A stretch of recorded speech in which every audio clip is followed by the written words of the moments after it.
नमस्कार साथियों, मैं हूं Pramod Kumar Kandwal intensive spiritual path से।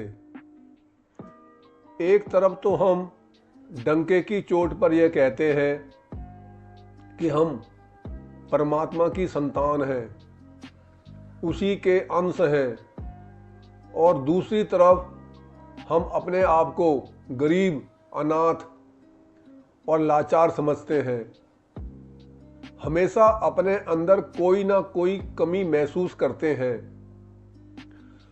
चाहे वह स्वास्थ्य की कमी हो, धन की कमी हो, संपदा की, या समाज में नेम एंड फेम कमाने की।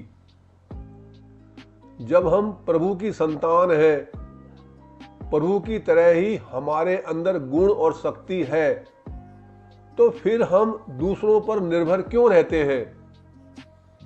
उनकी गुलामी क्यों करते हैं? हमेशा चिंतित, परेशान, दुखी क्यों रहते हैं? एक्चुअली हमने अभी तक अपने गुण तथा शक्ति को पहचाना नहीं है।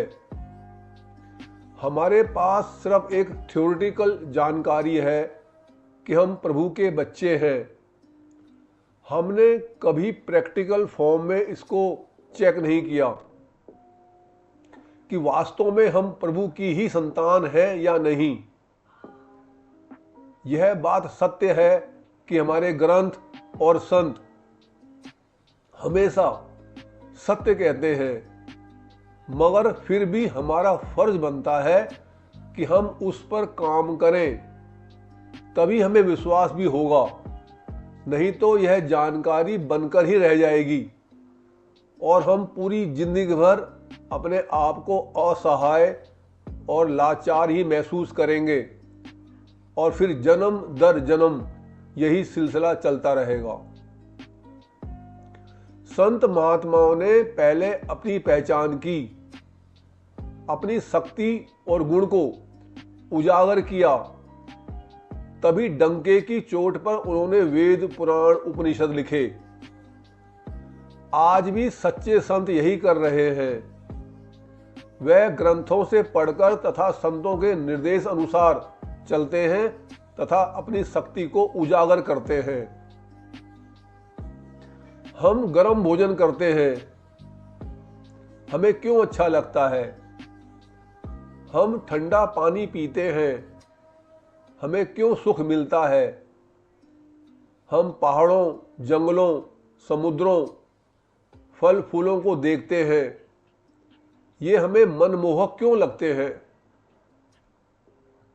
हमें जमीन में इधर उधर जाना या आकाश में घूमना क्यों अच्छा लगता है?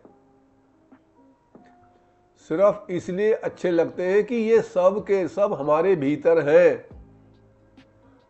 जिस प्रकार विशाल पहाड़ के छोटे कंकर में या पूरी पृथ्वी के मिट्टी के छोटे से कण के अंदर phosphorus, nitrogen, metal, enzyme, carbon, sodium, minerals आदि प्रॉपर्टी होती है, समुद्र के पानी में जो H2O होता है, वही H2O यानी 2 हाइड्रोजन और 1 ऑक्सीजन पानी की एक बूंद में भी होता है। तो छोटा सा कंकर गुणवत्ता में पहाड़ जैसा ही है तथा पानी की बूंद समुद्र से बिछड़ जाने के पश्चात भी समान रूप से गुणकारी है। आपने धार्मिक फिल्मों में देखा होगा या धार्मिक ग्रंथों में पढ़ा होगा कि फलाने देवता या राक्षस ने मुंह से आग निकाली, फायर, और उसे भस्म भी कर दिया। वरुण देवता ने बारिश करके पूरी ब्रज भूमि को डुबो दिया। सूर्य देवता ने तेज गर्मी करके भूमि को सुखा दिया। भगवान ने यह प्रकृति कहीं से कच्चा माल करके इंपोर्ट नहीं बनाई, बल्कि अपने भीतर से ही इसको प्रकट किया है। जैसे मकड़ी जाला बनाते समय अपने ही अंदर से रेशा निकालकर भारी भरकम जाला बना देती है।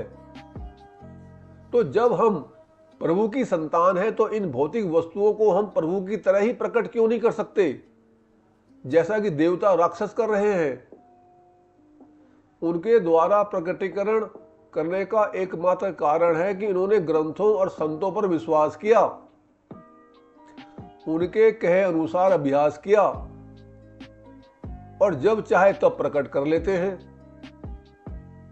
तो जब संपूर्ण प्रकृति प्रभु की तरह ही हमारे भीतर भी मौजूद है, तो हम जब चाहे जो भी चाहे इससे बाहर निकाल सकते हैं। चाहे वह भोजन हो, कपड़े हो, मकान हो, धन हो या कोई अन्य संपदा, बस हमें यह कला आनी चाहिए। और ये कला बहुत संत महात्मा आज भी जानते हैं और जिससे वह खुश हो जाते हैं तो उसे आशीर्वाद के रूप में दे भी देते हैं और जो उनकी सेवा करते हैं उन्हें सिखा भी देते हैं। शेर का बच्चा शेर का ही तो होगा, या थोड़ा गीदड़ का या थोड़ा बकरी का।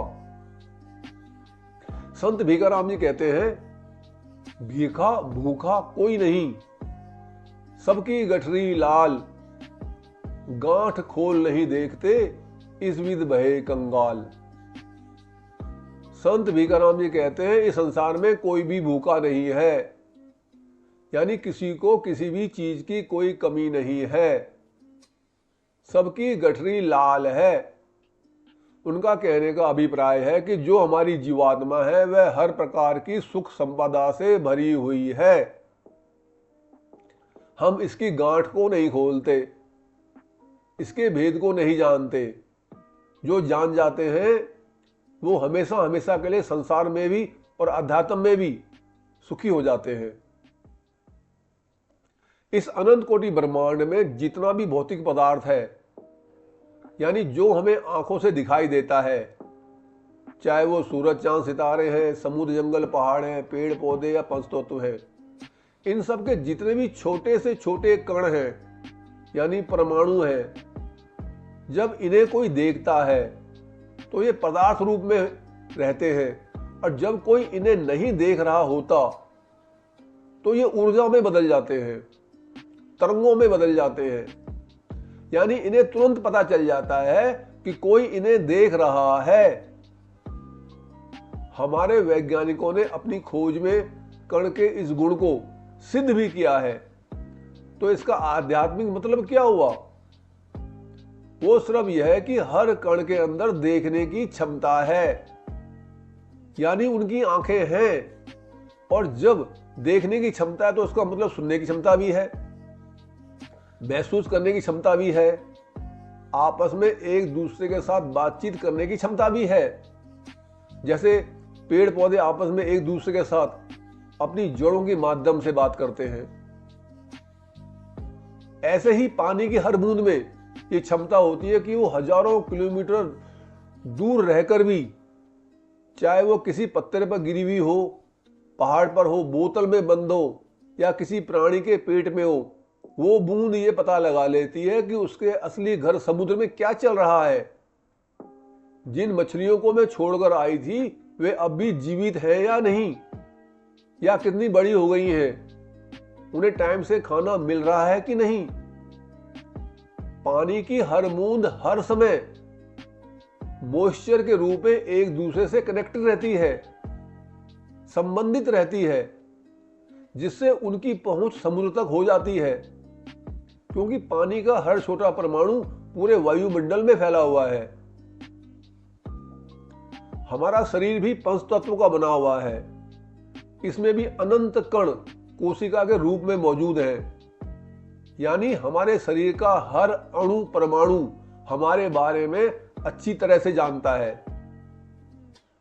उसे पता है कि आदमी कितने दिन से नहाया नहीं है, या ये रोजाना कितना झूठ बोलता है, ईमानदारी से कमाता है कि नहीं, उसके क्या अच्छे बुरे कर्म हैं।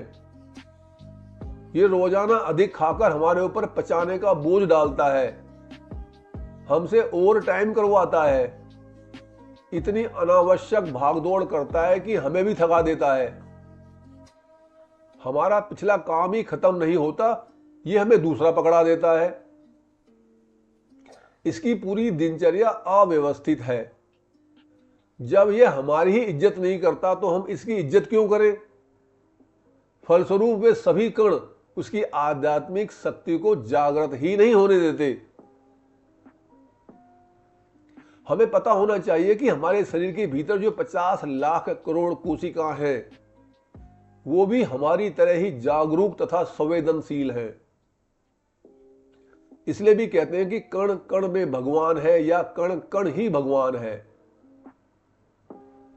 यह अखिल ब्रह्मांड 93 अरब प्रकाश वर्ष में फैला हुआ है। इसका अर्थ यह नहीं है कि यह इतना ही है। वैज्ञानिकों ने दूरबीन से अभी तक इतना दूर ही देखा है, इसलिए वो उसे इतना ही बताते हैं, मगर यह इतना बड़ा है जिसका अंदाजा लगाया ही नहीं जा सकता। एक प्रकाश वर्ष में 95 खरब किलोमीटर होते हैं, तो लगा लीजिए हिसाब ये कितना बड़ा है, कितना लंबा चौड़ा है। देखने वाली बात यह है कि इस अनंत प्रकृति की रिपोर्टिंग हर मनुष्य को है, चाहे वो इस धरती में रहता है या अन्य ग्रह में। इस ब्रह्मांड में हमारे काम तथा आराम की इतनी वस्तुएं उपलब्ध हैं कि यदि करोड़ों ग्रह के करोड़ों निवासी एक साथ किसी वस्तु को पाने की इच्छा करें और वह उन सबको मिल जाए तो भी वह खत्म नहीं होगी। वस्तुओं की इतनी बड़ी उपलब्धता, अवेलेबिलिटी होने के बाद भी हम सब के सब हमेशा अपने अंदर तंगी महसूस करते हैं, जिसका एकमात्र कारण है कि हम ग्रंथों, संतों तथा प्रभु का संग नहीं करते, उनका सुमिरन नहीं करते। यदि हम ऐसा करें तो किसी भी वस्तु को पाने के लिए हमें कहीं भागने की जरूरत नहीं, सब कुछ आसानी से ही प्राप्त होगा। जो कुछ हमको चाहिए वो पहले से है पास। प्रभु का यदि हम संग करें आ जाएगी हाथ। संत तुलसीदास जी ने भी कहा है, ओ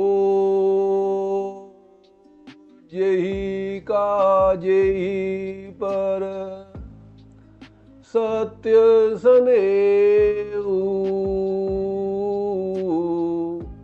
सोते ही मिलाए न कछु संदेहु। यदि आपको संदेश ज्ञान होता तथा उपयोगी लगता है तो आप चैनल को सब्सक्राइब और वीडियो को लाइक कर सकते हैं, ताकि रिलीज होने वाली से वीडियो का नोटिफिकेशन आपको मिलता रहे। गुरु भगवान सबका कल्याण करें।